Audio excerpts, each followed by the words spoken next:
Hey guys, today we're going to be talking about the new gearing system coming to Dragonflight in patch 10.1. And the reason why we're talking about this is because on paper, this system seems super confusing, and even for me, it took me a while to actually figure out and kind of wrap my head around how this whole thing's going to work. But once I did, it finally clicked, and now the whole thing just seems really simple to me. So I wanted to make this video to break down this whole system for you guys, and hopefully make this easy for you guys to understand as well. So with all that being said, before we get into the video, I would just like to ask you guys, if you guys enjoy this kind of content, please leave a like on this video, and subscribe to the channel if you guys haven't already. Okay, so let's get into this. So the first thing you guys are going to notice when the patch goes live is Valor is actually gone. So we're no longer going to be dealing with Valor and getting it from Mythic Plus and using that to upgrade our gear. We're actually going to be dealing with two new forms of currency. The first one being called Flight Stones. Out of the new currencies, Flight Stones are going to be the ones you guys see the most. These ones are going to be dropping from virtually everything in the game, from world quests to rare mobs, Mythic Plus, and raiding. You guys are going to be collecting these just by playing the game. There's really no way to farm these, just play the game and you'll earn them. And then the second one, or the ones you guys are probably going to be interfacing with more, are called Shadow Flame crests. There's going to be 4 versions of these crests, which are all going to be dropping depending on the difficulty of the content that you guys are going to be doing. So basically, doing the higher end content, you're going to be getting the better rated crests. The first or the weaker version of the crests are called Whelpling crests. These are going to be from item level 402 to 411. These will drop from LFR or Mythic Plus Keystones levels 1 through 5. They also drop from world quests, rare mobs, or any other kind of outdoor content. The next rank up are going to be called Drake Crests, which are going to be from 415 to 424 item level, and these are going to drop in the normal raid, or Mythic Plus Keystones 6 through 10, and also some specific outdoor content, things that are going to be more harder to do, so things like the weekly quests or the community feast. The third rank are called Worm Crests, and these are for 428 to 437 item level. They're going to be dropping from the heroic difficulty in the raid, or Mythic Plus Keystones 11 through 15. And then the last rank are called Aspect Crests. These are going to be putting you at 441 to 450 item level. They drop on the Mythic Raid difficulty, or Mythic Plus Keystones 16 or higher. So those are what we're going to be using to upgrade our gear going forward. The really nice thing about this is, before, the way to upgrade your gear, for the last season of Dragonflight, you had to run a Mythic Plus, and then on top of that you had to farm Valor, and then also make sure that you had a high Mythic Plus rating in order to upgrade your gear to that 415 item level. And then of course, if you wanted to get the 418 crafted gear, you had to run 10 plus 16s to get, the concentrated primal infusions. So now with this new kind of upgrade system, to me it seems like it's going to be a lot easier to do, and the one really nice thing about this system is no longer are you just going to have to run Mythic Plus to upgrade your gear. You're going to actually be able to upgrade your gear pretty much by doing anything in the game, really.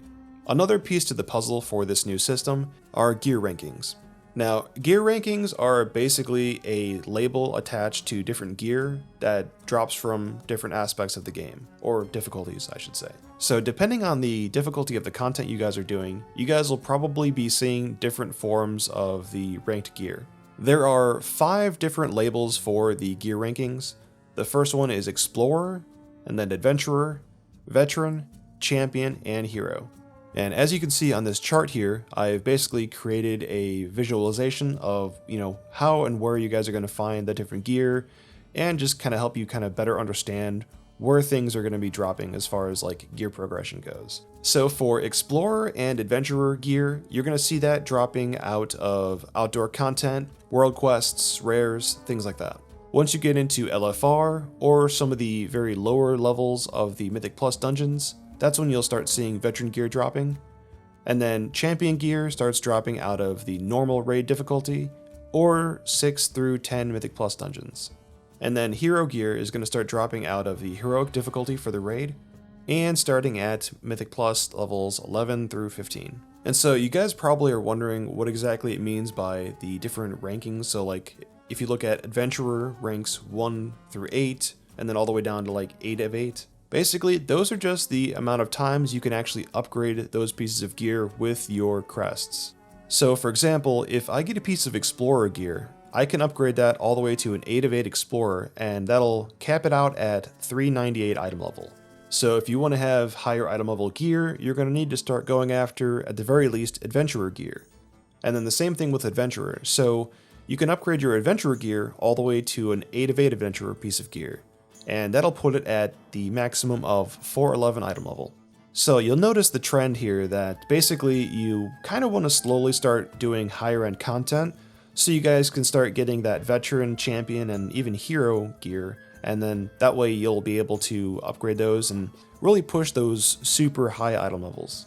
And I know that kind of reading this or just listening to me try to explain this, it does seem kind of confusing, but once you actually get into the game and you actually start like playing around with the system and, you know, doing stuff and seeing how everything works, it's not that complicated. Now, as far as the crest goes, there's actually going to be a weekly cap on how many you guys can farm.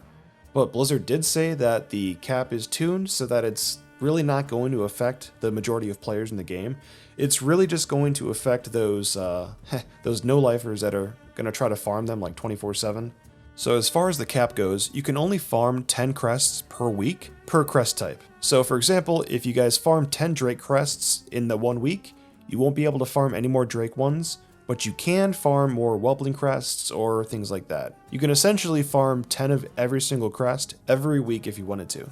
And one thing to note about day 1 of the new season, Worm crests and Aspect crests cannot be obtained until the 2nd week of Season 2. So that first week, don't try to go ham and try to farm those, they're not going to drop. And then now let's talk about how crafting has changed. So there's no more primal infusions, we're now going to be focusing on a thing called enchanted crests. So crests are actually also crafting reagents. You guys will basically take your crests to an enchanter, and the enchanter will turn them into enchanted Shadow Flame crests. And you guys can do this via work orders if you want, or just a personal order or whatever.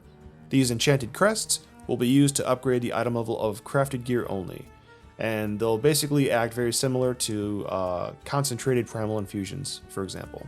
So that's basically the new system in a nutshell. And one thing I want to say is, I feel like people aren't realizing that this is actually kind of a huge deal. A system like this is like an expansion shipping kind of system. And the fact that they're throwing it in here for the 2nd season of the expansion is pretty insane. I don't think people fully grasp just how big of an impact or how big of a change this is going to be for the game. And I think it's going to be really awesome. I know, like I said, it sounds really confusing, but once you guys actually get in there and actually, you know, interact with the system, you guys are going to kind of have like that aha moment. And yeah, I think it's going to mesh really well for most players. But what are your guys' thoughts on this new system? Do you guys think it's going to be really awesome, or are you guys like, no, I hate this is way too confusing? Either way, let me know in the comments. I love hearing from you guys. Like always, don't forget to like and subscribe to the channel if you guys are new here, or if you just enjoyed the video in general. Thank you so much for checking out my content, and I will see you guys later.